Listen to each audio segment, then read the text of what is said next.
I wonder if this is actually love. Or just a fleeting moment that feels like eternity. This coming 2024, Benevolent Studios are here to make us witness their journey. Francis Nicole Arante and Darrell Gould. O aking bituin, ikaw ang hiling.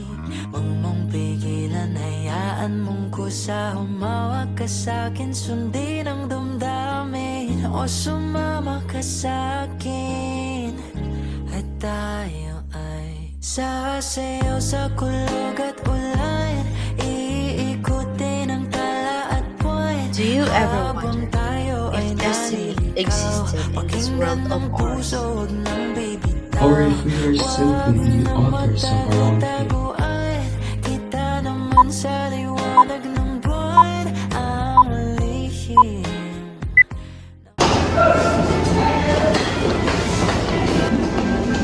Uy, pare! Narinig ako, meron na tayong bagong classmate. Oo nga, pare, sabi mo na. Talpag at nagaligo pa. Parang gusto mo yun eh. Ay, grabe kayo. Hindi ko pa nga alam kung sino siya. Hinihilingalan ako.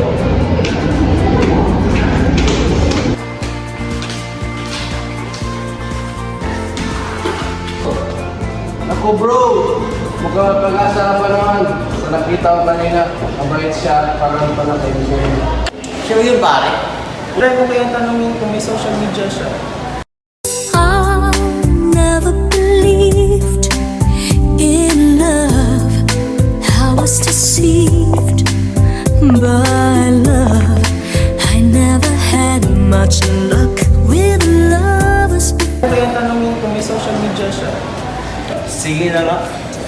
Pero baka ako magmukhang tanga.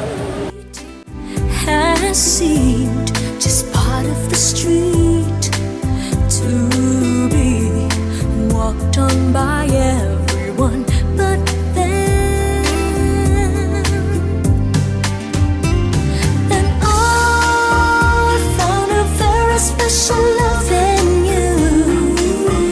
It's a feeling that's so totally new, over and over, that's burning inside. I found a very special love in you, and it almost breaks me in two, squeezing me tighter, but Teka lang. Yung notebook mo. Verbal communication is the use of our voice. We have to use approach as one of the elements of verbal communication. Si Daryl? Siya yung laging napapansin ko. Bakit kayo siya nag-send ng friend request?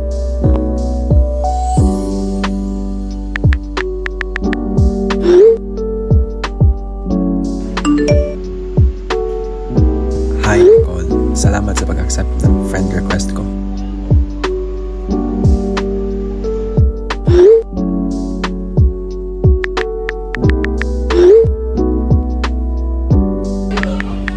Ang boring kasi eh.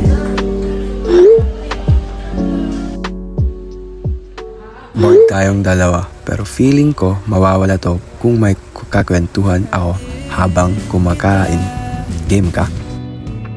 Okay, bilis ng takbo ng panahon. Walang nananatili sa mga kahapon. Umiyak na lang sa mga litrato at muli napapaisip. Kailan mo naramdaman na di mo na ako mahal? Nicole. Kamusta? Kaya pa. Kaya pa naman. Pero medyo challenging. Lalo na yung math. Ikaw?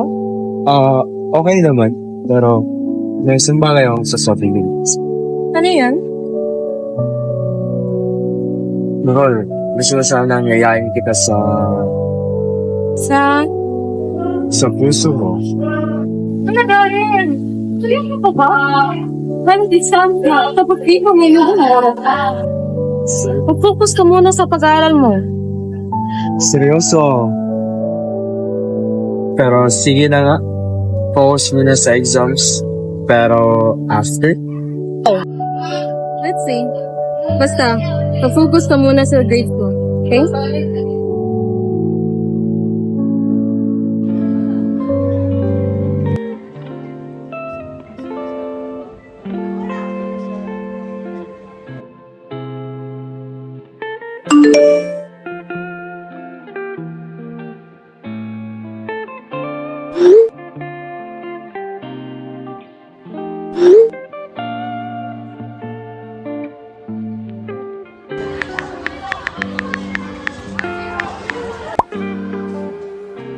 Ano bro? Sino ba ngayon ba yan?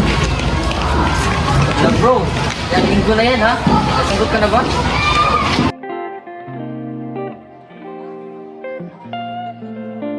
Hala, ang cheesy mo talaga.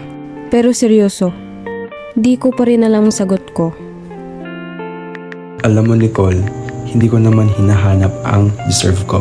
Gusto kita hindi dahil perfect ka, kundi dahil ikaw yan. Sa'yo lang ako bumabagsak ng paulit-ulit, pero masaya pa rin. Parang ang bigat ng pinagdadaanan mo bro ah. Ayos ka lang ba? Ayos lang, nag-aabang lang ng grades ng puso ko. Relax lang. Basta honest ka. Siguradong pasok ka dyan.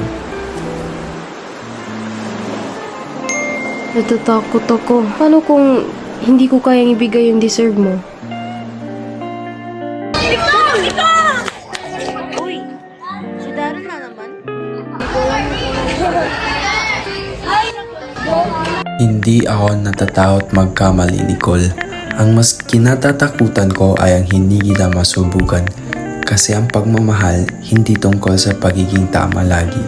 Minsan, kailangan mo lang ng tapang na simulan ito. Bro, parang seryoso na yan ah. Anong sabi niya? Good luck na lang. Sana pasado ka.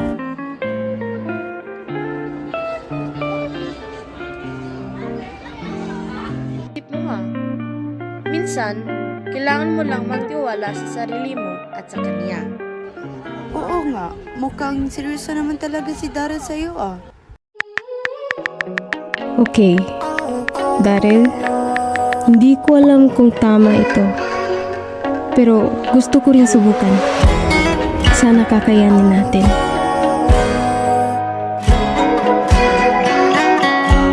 Yes! Congrats bro! Alam ko na! Ikaw ang top scorer sa puso ni Nico. Sana ako pumasa sa finals ng pag-ibig.